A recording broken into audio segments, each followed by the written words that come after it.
नमस्कार, स्वागत है आप सभी का। आज हम बनाने वाले एकदम ऐसा नाश्ता जिसे आप फटाफट बना भी पाएंगे और बहुत ही यूनिक और अच्छा सा डिजाइन बनकर तैयार हो जाता है। वो मिनटों में जब मर्जी चाहे आप बना सकते हैं, सुबह या शाम के नाश्ते में, और बहुत ही ज़्यादा अच्छा लगता है। एकदम क्रिस्पी और खस्ता बनता है, वो भी गेहूं के आटे से। बस वीडियो पसंद आता है तो वीडियो को लाइक, शेयर और चैनल पर पहली बार आए तो चैनल को सब्सक्राइब करना बिल्कुल ना भूलें। चलिए बनाते हैं। सबसे पहले हम डो तैयार करेंगे, तो इसके लिए मैंने 1 कप से थोड़ा सा कम यहाँ पर लिया है गेहूं का आटा। तो यहाँ पर पहले इसको छान लेते हैं। तो आटा मेरा यहाँ पर पैकेट का ही आटा है। आप चाहे तो इसमें कोई भी आटा ले सकते हैं जो भी आपके पास है, क्योंकि इसके अंदर हम डालने वाले हैं थोड़ी सी मैदा। वैसे तो आप चाहे तो खाली मैदा या आटे से भी बना सकते हैं, या आपका आटा थोड़ा मोटा है तो थोड़ा मैदा मतलब ज़्यादा डाल लें। और इसके बाद 2 चम्मच मैंने बेसन डाल दिया, थोड़ा सा नमक। तो इन सबको पहले छान लेते हैं। तो यहाँ पर हर वीडियो में मैं बताती हूँ कि आप चाहे तो इसे आटे से भी बना सकते हैं या खाली मैदा से भी। और थोड़ा सा डाल देंगे, यहाँ पर अजवाइन को मैंने पीस कर लिया है। तो ये काफ़ी अच्छी होती है, ऐसे स्नैक्स वगैरह में डालेंगे तो, और डाइजेशन के लिए भी अच्छा होता है। तो यहाँ पर इसके साथ में हम रिफाइंड ऑयल भी डाल देते हैं 2 चम्मच। तो यहाँ पर 2 या 3 चम्मच रिफाइंड ऑयल, बटर, घी वगैरह आपको ज़रूर डालना है थोड़ा सा, और इसको ऐसे मिक्स कर देंगे। तो जब भी कोई स्नैक्स वगैरह आप बनाते हैं तो ये थोड़ा बहुत ज़रूरी है, इसी से क्रिस्पी और खस्ता बनते हैं आपके स्नैक्स। तो यहाँ पर इस चीज़ को आपको बिल्कुल ध्यान देना है। और ये देखिए मैंने मिक्स कर लिया इसको। अब यहाँ पर नॉर्मल पानी से इसका मतलब मीडियम सॉफ्ट आटा तैयार करना है, एकदम बहुत ज़्यादा हार्ड और एकदम बहुत ज़्यादा सॉफ्ट भी नहीं, बस जैसे हम रोटियाँ बनाते हैं वैसा आटा इसका तैयार कर लेंगे। और आटे को थोड़ा अच्छे से इसी टाइम हम गूँथ लेंगे एकदम अच्छे से 2-4 मिनट के लिए। तो यहाँ पर आटे को देखिए हमने अच्छे से मतलब गूँथ लिया और आटा हमारा एकदम स्मूथ और सॉफ्ट है। थोड़ा सा ऑयल लगाकर इसको ढक कर रख देंगे ताकि ये सूखे नहीं। तब तक हम थोड़ी सी स्टफिंग तैयार कर लेते हैं फटाफट। इसके लिए बॉयल आलू, उसके बाद थोड़ी सी प्याज बारीक कटी हुई, इसके बाद थोड़ी सी गाजर को ग्रेट करके डाल देंगे, और साथ में डाल देंगे थोड़ा सा नमक। और इसके बाद डाल देंगे थोड़ा सा जो सूखा धनिया होता है, उसको हाथ से क्रश करके लिया है। और ये है लाल मिर्च जो सूखी होती है, उसको थोड़ा मोटा ऐसे पीस कर रख लिया आप मिक्सर जार के अंदर, या फिर कूट भी सकते हैं। तो इससे काफ़ी अच्छा फ्लेवर आता है। और साथ में कोई भी मसाला डाल दे जो भी आपके पास है, थोड़ा हरा धनिया। और ये हमारी झटपट तैयार होने वाली स्टफिंग बन जाती है, ऐसे मिनटों में, कोई समय भी नहीं लगता, और ये बहुत ही ज़्यादा अच्छी बनती है इस तरीके से। तो इसमें आप चाहे तो अपनी पसंद से वेजिटेबल वगैरह यूज कर सकते हैं, कुछ और भी। तो यहाँ पर थोड़ा सा नींबू का रस भी डाल देते हैं, इससे भी काफ़ी अच्छा फ्लेवर आता है। तो इसके बाद दूसरी तरफ हमने ली है ताज़ा मटर, जो हल्का सा इसको गर्म पानी के अंदर बॉईल किया 2 मिनट के लिए। 2 हरी मिर्च डाल दी, और इसके बाद थोड़ा हरा धनिया भी डालकर इसको हल्का मोटा दरदरा सा पीस लेंगे, मतलब ज़्यादा बारीक नहीं।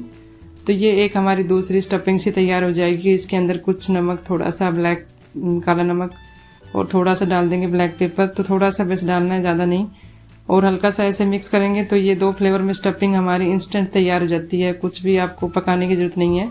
अब इसके बाद आटे को थोड़ा हाथ से गूँथ कर सेट कर लेंगे, और उसके बाद इसकी मतलब लोइयाँ बना लेंगे मीडियम साइज़ की, जैसे हम रोटियां बनाते हैं, थोड़ा सा उससे छोटा साइज रखेंगे। तो यहाँ पर पूरी से हल्का सा बड़ा, मतलब तो यहाँ पर ऐसे दबाकर थोड़ा सा बड़ा साइज करेंगे, उसके बाद बेलन से बेल लेंगे। तो यहाँ पर एकदम राउंड में बेलने की जरूरत नहीं है, थोड़ा सा इसको लंबे आकार में मतलब बेलना है। और एकदम बहुत ज़्यादा मोटा और ज़्यादा पतला भी नहीं रखना, मीडियम रखना, जैसे हम रोटियाँ बनाते हैं बस उतना ही। और उसके बाद देखिए इसको हमने बेल लिया। अब इसके बाद जो हमने स्टफिंग की थी उसको रखेंगे, पहले ग्रीन जो हमने तैयार किया था मटर को पीस के, उसके बाद जो आलू का ऐसा मैंने तैयार किया था उसको ऐसे रखकर सेट करेंगे, थोड़ा सा ऐसे दबाकर। तो ये बहुत ही अलग सा तरीका, आपको बहुत ज़्यादा पसंद आएगा। 2 फ्लेवर में स्टफिंग तैयार होगी। इसके बाद ऐसे दबाकर थोड़ा सा इसको पहले सेट कर देंगे। अब चाहे तो यहाँ पर थोड़ा सा मतलब पानी वगैरह भी लगा सकते हैं अगर आपको लग रहा है कि नहीं चिपक रहा है तो। वैसे तो इस साइड में बिल्कुल आसानी से चिपक जाता है। उसके बाद एक नाइफ की मदद से ऐसे कट लगाएंगे। तो यहाँ पर 1/2 इंच के आसपास ऐसे बीच में गैप रखेंगे, और किनारे की तरफ थोड़ा सा छोड़ देंगे, और उसके बाद पूरे में ऐसे कट लगा लेंगे। तो ये एकदम डिफरेंट तरीके का स्नैक्स तैयार हो जाता है। और ऊपर ऐसे पानी लगाएंगे एक साइड में। तो यहाँ पर दूसरी तरफ से उठाएंगे ऐसे, और जो हमने कट किया था उसको उठाकर इसके ऊपर ऐसे रख देंगे। तो यहाँ पर इसको थोड़ा आराम से उठाएंगे और एकदम सेट करेंगे। तो ये पानी की वजह से एकदम अच्छे से सेट हो जाएगा, चिपक कर बहुत ही अच्छा सा डिजाइन बनकर तैयार होता है। और फोक की मदद से थोड़ा सा ऐसे दबाकर भी आप किनारे की तरफ मतलब सेट कर सकते हैं।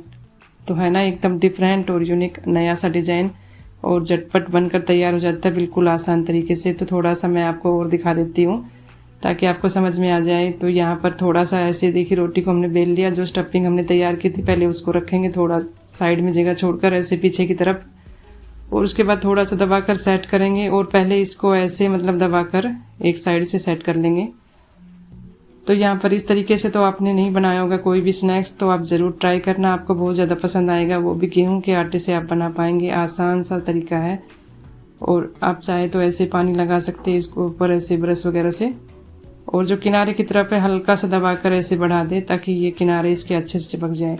और ये देखिए कितने अच्छे स्ट्रिप से इसके ऊपर आसानी से चिपक जाती है, और ये बहुत ही अच्छा सा डिज़ाइन बनकर तैयार हो जाता है। आप इसे ज़रूर ट्राई करना, आपको बहुत ज़्यादा पसंद आएगा। और बनाने में तो है ही बिल्कुल आसान और जल्दी। मैंने इसलिए बोला था, स्टफिंग हमने इसमें कोई फ्राई करके नहीं लिया, फटाफट ऐसे तैयार हो जाती है। तो आप बनाने में ज़्यादा समय भी नहीं लगता और अच्छा सा डिज़ाइन आप बना सकते हैं। और ऊपर थोड़ा सा पानी लगाना बिल्कुल ना भूले, ऐसे थोड़ा पानी लगाकर किनारे की तरफ थोड़ा सा दबाकर ऐसे सेट करें ताकि ये किनारे बिल्कुल आसानी से चिपक जाते हैं, बाद में खुलते भी नहीं है। और किनारे की तरफ दबाकर ऐसे सेट कर सकते हैं, थोड़ा सा फोल्ड भी कर सकते हैं आप चाहे तो, थोड़ा बड़ा साइज़ में है तो आप इसे पहले से तैयार करके रख सकते हैं। बच्चों के बर्थडे पार्टी वगैरह पे आप इसे फ्राई कर लें, फिर उस गर्मा गर्म सर्व करें। तो यहाँ पर पहले से आप 1-2 दिन इसको फ्रीजर में भी रख सकते हैं ऐसे, तो ऐसे कुछ नहीं है इसमें ख़राब होने का। तो ये बिल्कुल आसानी से बहुत ही अच्छे से आप बना पाएंगे और एकदम अच्छा क्रिस्पी और अच्छा बनता है इस तरीके से आप बनाएंगे तो। और जैसे तेल गर्म होने के बाद गैस की फ्लेम को थोड़ा सा, हर बार बताती हूँ, थोड़ा मीडियम लो पर ही रखना है। तो जितना आप इसको धीरे फ्राई करेंगे, मतलब पकाएंगे, उतने ही ज़्यादा क्रिस्पी और खस्ता बनते हैं। और ऐसे बार बार इसको मतलब हिलाते रहेंगे और पलटते रहेंगे, बार बार इसकी साइड को चेंज करते रहेंगे, तो उतने ही ज़्यादा क्रिस्पी बनते हैं। तो जल्दबाजी में बिल्कुल ना पकाए। अगर आप जल्दबाजी में कोई स्नैक्स वगैरह पकाते हैं तो वो ज़्यादा क्रिस्पी नहीं बनते हैं, वैसे बहुत ही अच्छे बनते हैं। इस तरीके से आप बनाएंगे तो पसंद तो आपको बहुत ज़्यादा आएगा। ये आप ट्राई ज़रूर करना, देखिए कितने क्रिस्पी और अच्छे बनते हैं। बहुत ही आसान सा तरीका है और एकदम डिफरेंट भी है और सभी को पसंद भी आएगा। आप जब मर्जी चाहे बना सकते हैं, कोई भी पार्टी फंक्शन हो तो आप बनाएं इसे। और बाकी को भी हम फ्राई कर लेंगे। तो यहाँ पर देखिए थोड़ा सा मैं दिखा देती हूँ कितने क्रिस्पी अच्छे बने हैं। तो यहाँ पर एकदम गर्म भी है इसी टाइम, और काफ़ी देर गर्म भी रहते हैं ये, काफ़ी एकदम ऐसे मतलब देखिए, तो ज़्यादा देर तक गर्म भी रहते हैं और बहुत ही अच्छे बने हैं। 2 स्टफिंग हमने जो की थी उसकी वजह से आप चाहे इसे टोमेटो केचप के साथ सर्व करें या ग्रीन चटनी के साथ, बहुत ही ज़्यादा स्वाद लगता है। तो आप इसे ज़रूर ट्राई करना। और थोड़ा सा मैं आपको यहाँ पर कट करके भी दिखा देती हूँ कितना क्रिस्पी बना है, तो आपको पता चल जाएगा। तो यहाँ पर देखिए कट करने से आपको पता चल रहा होगा कितना क्रिस्पी और अच्छा बना है। और 2 फ्लेवर में जो हमने स्टफिंग की है इससे और भी ज़्यादा अच्छा लग रहा है और स्वादिष्ट तो बहुत ही ज़्यादा लगता है। तो गेहूं के आटे से भी इतना अच्छा स्नैक्स बना सकते हैं आप, ज़रूर ट्राई करना और अपना फीडबैक ज़रूर देना। अगर वीडियो पसंद आई तो लाइक शेयर, चैनल को सब्सक्राइब करना बिल्कुल ना भूलें। जल्द मिलेंगे नई वीडियो के साथ। Thank you for watching.